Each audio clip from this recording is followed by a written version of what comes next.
com o advogado especialista em Direito do Consumidor, Jonatas Simões.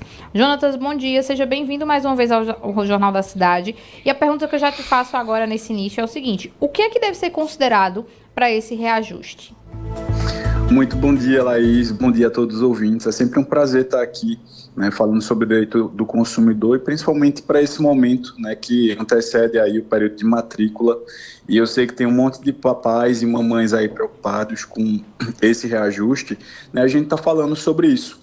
Eu sei que é um assunto que termina gerando muita revolta, indignação dos pais, porque todos os pais terminam considerando que o reajuste anual ele deve ser só com base na inflação, Só que nas escolas não funciona muito bem desse jeito, Existe, apesar de não existir uma lei específica que determine um teto para o aumento, mas existe uma lei que determina alguns coeficientes que são utilizados para delimitar o valor de reajuste anual das escolas. E óbvio, entre eles a inflação, mas não só a inflação.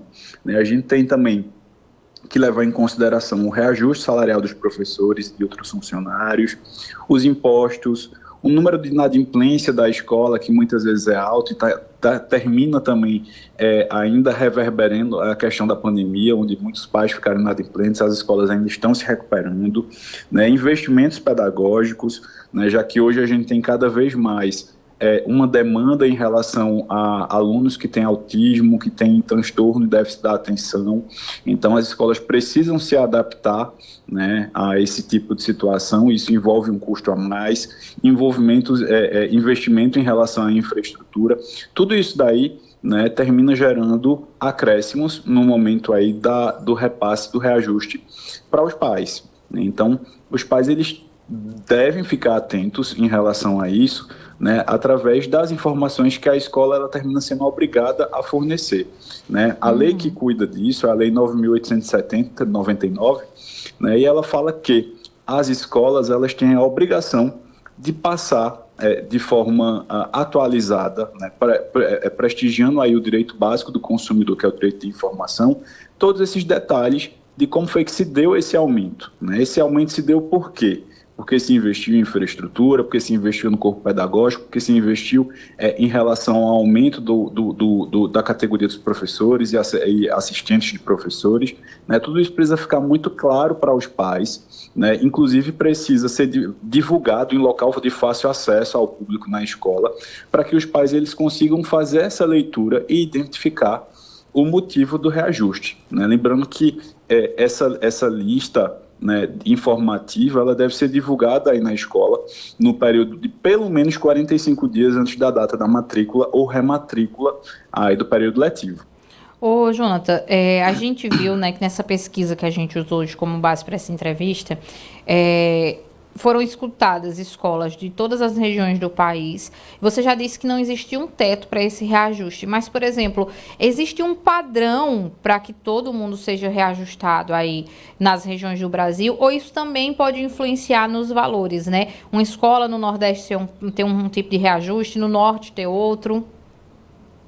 Essa pesquisa que você falou, ela foi uma pesquisa encomendada pelo Banco Central, justamente para verificar se as escolas elas estariam se baseando aí pelo índice inflacionário, quando se percebeu que não somente a inflação importa. Então, não se tem como delimitar por um estado ou por uma região exatamente quanto cada escola vai aumentar. Esses reajustes eles variam de escolas que aumentam de 1,5%, inclusive aqui na região Nordeste, a 35% de aumento durante o ano. Então, tudo vai depender de fatores como esse, que são muito particulares, muito individuais de cada escola. Por exemplo, uma escola que teve um índice de inadimplência muito alto no ano passado, muito possivelmente ela vai ter um reajuste maior para esse ano. A escola ela vai precisar ser administrada de forma saudável quando a gente fala em números, e por isso esses valores eles terminam sendo passados aí para o consumidor.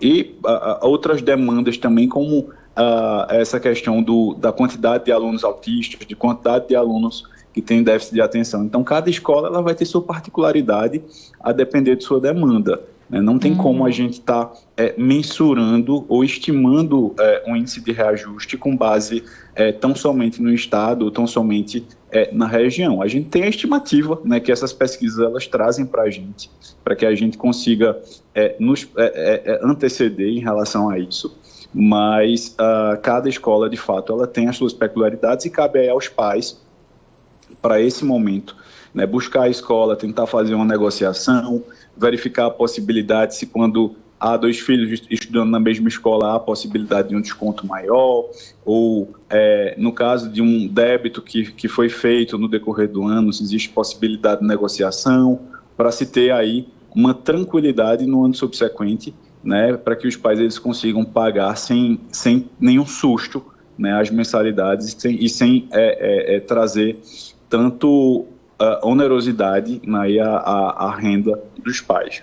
O que não pode, né, é ser preço abusivo, né, Jonathan? Ter realmente ali uma base no que vai ser agregado nos custos da escola, mas sem extrapolar, né, o bom senso, né? Isso, exatamente. Não só o bom senso, né? É a questão realmente do jogo de números, né? Como eu falei, o direito à informação é um direito básico do consumidor. Então, quando a escola ela repassa o aumento para o consumidor, ela tem que repassar informando por que está aumentando, né? Isso daí precisa ficar muito claro para o consumidor. Por isso que a lei 9.870, ela obriga que as escolas divulguem com 45 dias de antecedência antes do período da matrícula o motivo que justifique em números esse aumento que vai acontecer no ano subsequente. Então, a escola ela deve fornecer dados a respeito da folha de funcionários, quanto é que está se aumentando em relação à folha de funcionários, ao índice de inadimplência, aos valores que foram investidos no sentido pedagógico. Tudo isso daí precisa estar muito transparente para que os pais eles consigam entender em número o motivo que está gerando aí esse aumento. Tá?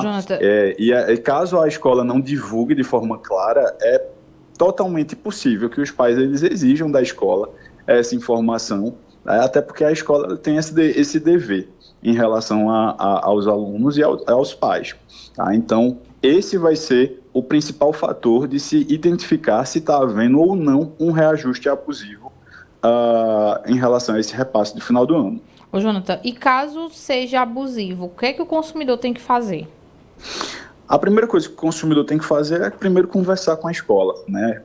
Sempre que a gente está diante de uma violação de um direito, a primeira coisa que a gente tem que fazer é conversar com o fornecedor.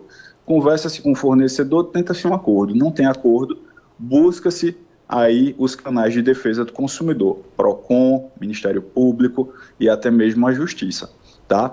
Em regra, os PROCONs do Brasil inteiro, eles têm uma boa resolutibilidade de conflitos como esse, né, que fazem com que, de forma rápida, né, já que o PROCON ele tem uma atuação mais rápida e a possibilidade de fiscalização das escolas, conseguir aí um resultado mais efetivo e rápido à demanda desses pais. É interessante também que os pais eles se reúnam, estejam sempre próximos uns dos outros, para que, já que é uma demanda que traz uma coletividade, né, para que eles consigam ter mais poder aí na hora de fazer essas reivindicações.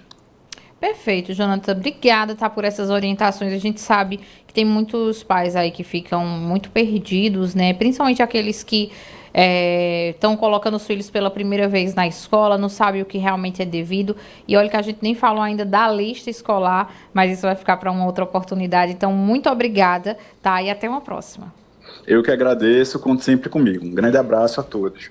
Tá, e a gente conversou com o Jonathan Simões, né, que é advogado especialista em direito